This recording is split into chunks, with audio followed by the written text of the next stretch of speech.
I'm going to be a guitar maker. I said, you mean what by this? I'm going to be a guitar maker. Well, what do you mean by this? I'm going to make a living being a guitar maker. Maybe. Maybe.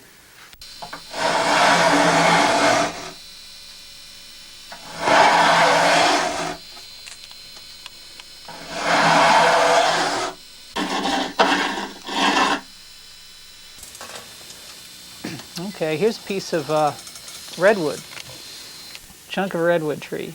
See the moss on it, got some good dirt and stuff on there. I'm using redwood a lot for my tops, the tops of my guitars. And the old growth redwood works really well for that. It's a beautiful wood. Very, very, very resonant, musical. I don't know if you can hear this one, but it's got just a lot of tone to it, a lot of natural kind of music, resonance. And I'm taking these out of stumps that are just in the backyard, my backyard here. And these are, you know, trees that were logged by some company, nearly 100 years ago, in the early days of logging in this area. And they'd left stumps and chunks of trees, and redwood doesn't rot very fast. So I can go out and kind of mine these stumps and find. We run the whole gamut, from the hobbyists to the professionals to the factories. And we have every kind of wood that they would want. I mean, from the less expensive woods to the very expensive stuff. Another traditional wood for guitar backs and sides, mahogany. This is the genuine mahogany that's been used for, you know, many, many years. This is an African mahogany that's a good substitute and virtually identical. This is all different pieces of wood. We have tops and backs up here. These thicker blocks are all backs for archtop guitars. A lot of these wedge-shaped pieces you see are top wood, although some of them are in here are maple from Europe. These are split in half and then book matched. What's that? Well, if you have a piece of wood and you cut it in half, I'll show you. And you glue it back together, and then you have a pattern, a grain pattern that looks the same on both sides. It's done for a couple reasons. It looks nice. It gives you even pieces of wood on both sides, roughly, as far as stiffness and that sort of thing and tone. And also because it's difficult to find, often difficult to find pieces of wood wide enough to build a guitar out of one piece.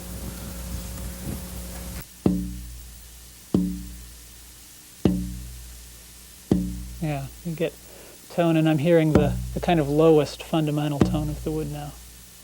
And I listen for how long it rings, and whether I hear one clear note or some dissonant notes. Then I'll hold it in another place. I usually hold it in the middle here. And I'll hear another note, a higher one, and kind of get a sense of how its high resonance is. And this is a really great piece of wood. I hear a lot of life in it.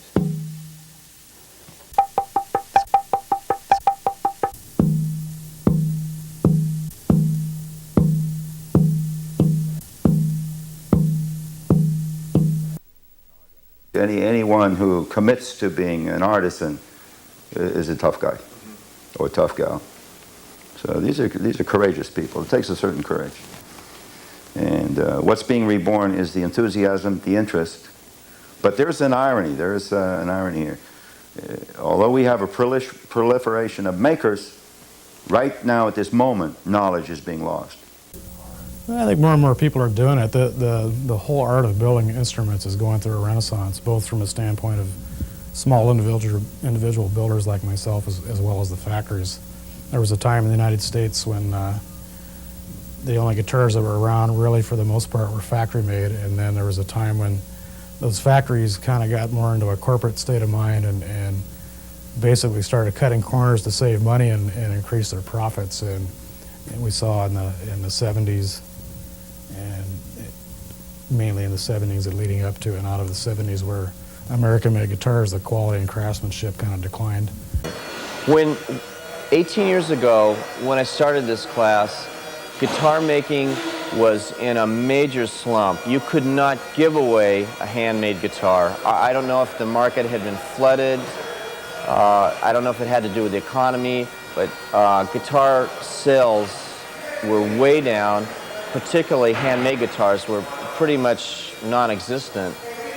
But as I quickly discovered, there was a lot of interest in people wanted to work with their hands and make their own instruments. And when I first started, probably 90% of the people in the class wanted to make classical guitars, and 10% metal string, steel string guitars. And that changed, that started changing about 10 years ago, and then the guitar sales started rising, and then we came into the unplugged era, and now 90% of the people want to make steel string guitars.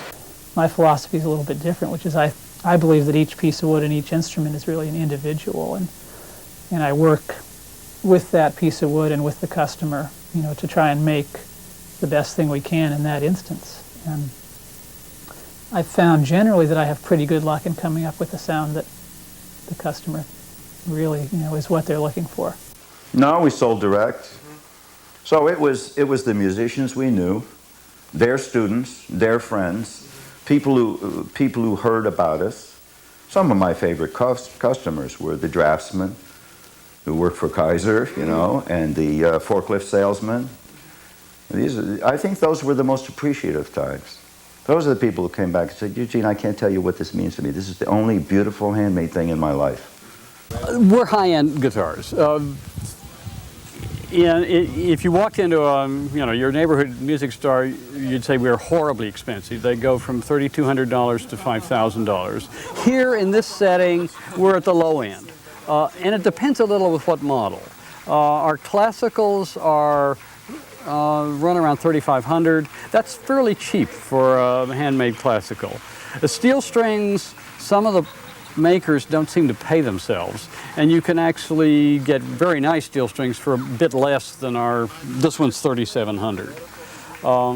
The irony, our most expensive model, our jazz guitar, is ludicrously cheap by wooden standards, because an archtop typically sells for $10,000 or $15,000, and ours goes for $5,000. All my life I'd always said that one of these days I would build a guitar, and I was really inspired by the Collings. I had bought a few other handmade and vintage guitars. I kind of quickly got bored with collecting and decided that what I really wanted to do was try and build one, so I took a stab at it, and it turned out pretty well. We paid our bills with it. That's what's remarkable, and that's what was original. We took the leap to become guitar makers. We wanted to do what they did in Spain, $2 a month and pay the rent somehow, and when you can't sell, you do the repair work. We made it.